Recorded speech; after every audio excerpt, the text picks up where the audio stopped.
Okay, today I thought we'd talk about three more unusual toys that were sold as programmable. I really consider them more pre-settable, but that's beside the point. This one over here, which was made by Bandai, if I remember right, around 1969, you change this cam. It would come with, let's see on the back of this box here. Let's turn it so you can see it better.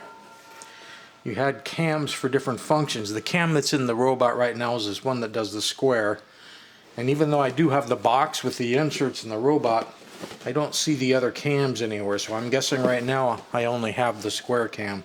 Now I could 3D print the other cams. In fact, I could make up my own cams. But here we go. Shows a picture of the different cams. Yeah, that's the one that's in the head now. That does the square. So they gave them different looks so you could tell them apart and where to put them in the head. And to flip it open. Let's give it a try.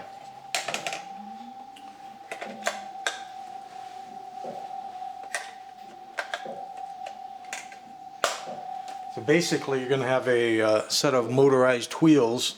And then this front wheel, which its steering is going to be controlled by this cam. And there's this little pin right here. And if you move this little pin, watch the front wheel.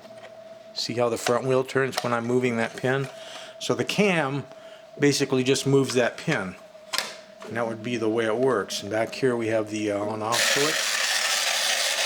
So you have a flashing light in the head. See the cam's turning. Here's the wheel moving. Hang on, I'm going to move the camera.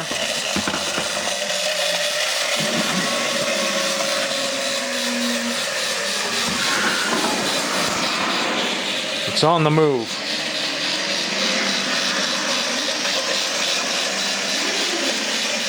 So it goes straight for so long, then turns. And straight for so long and turns. So it's doing what it's supposed to do.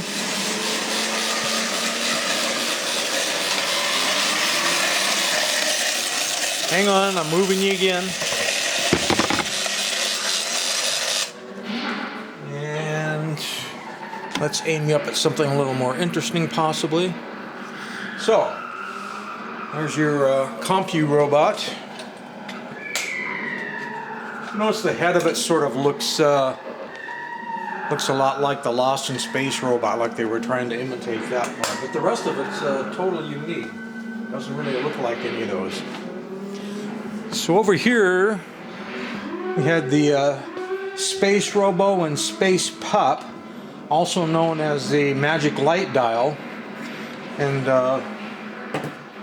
the way these guys work is you have this dial on top of the head. Let's turn, I guess you have to look at it this way to see the writing. See, that one says stop, and then this one shows kind of a weird squiggly line. That one shows an arrow going forward, so that means it's going to move forward. That one shows an arrow going back, so it'll move back. There's a turn to the right and a turn to the left. So even though they were kind of calling it programmable, I consider it more pre-settable than programmable. And if I remember right, the light in this one is kind of intermittent. They were on a mechanical flasher down here. The bulb itself isn't burned out. And so when you turn it on, then this was a weird zigzag one. I don't know if we have room for that. I'm going to move the camera again, so hang on. This should have it going straight away from the camera and give me a chance to aim the camera down. Oh! Let's try reverse. There's reverse. Let's try turn in a circle.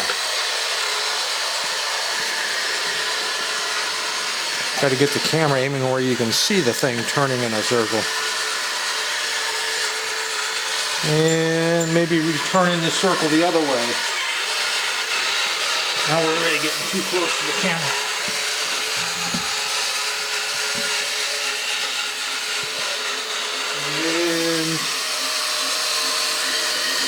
There was this weird zigzag one. I have no idea where it's going to go, what it's going to do. I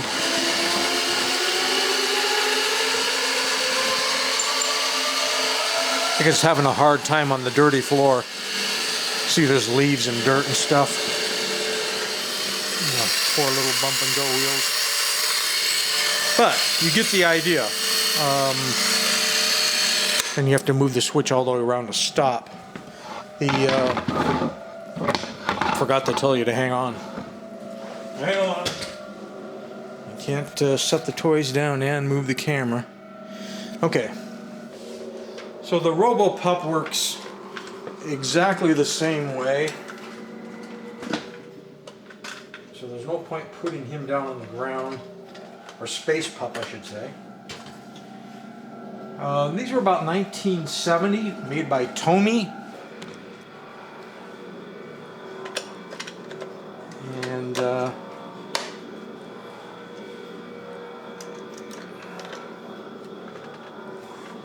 difference with this Space Pup is, I believe his light flasher still works. Alright. Or stays on a lot more. You can see it's kind of blinking. There we go. Blinking more now. Sounds like you could use a little oil on there. Biggest problem with the Space Pup and oil is that, let me show you, or any sort of repair, well, Space Pup is riveted together. You'd have to drill the rivets out to get in there if you wanted to oil anything or replace a bulb. Now on the Space Robo does have screws, ears here, here, and here, but unfortunately they glued this piece and this arm piece. So even if you pop the screws to try to get in there, you're gonna have to crack some plastic loose where they glued the piss out of it there if you wanted to get in there. So that's the only reason I haven't gone in and tried to spray the contact that does the light flashing. It's just a mechanical contact in there. Sometimes it works a little bit. You can dimly see the bulb going. Sometimes you don't see it at all. It's just, could use a little cleaning after all these years. So there you have it. 3 more unusual, sold as programmable robots. I really considered these ones more presettable, so I didn't have on my earlier video.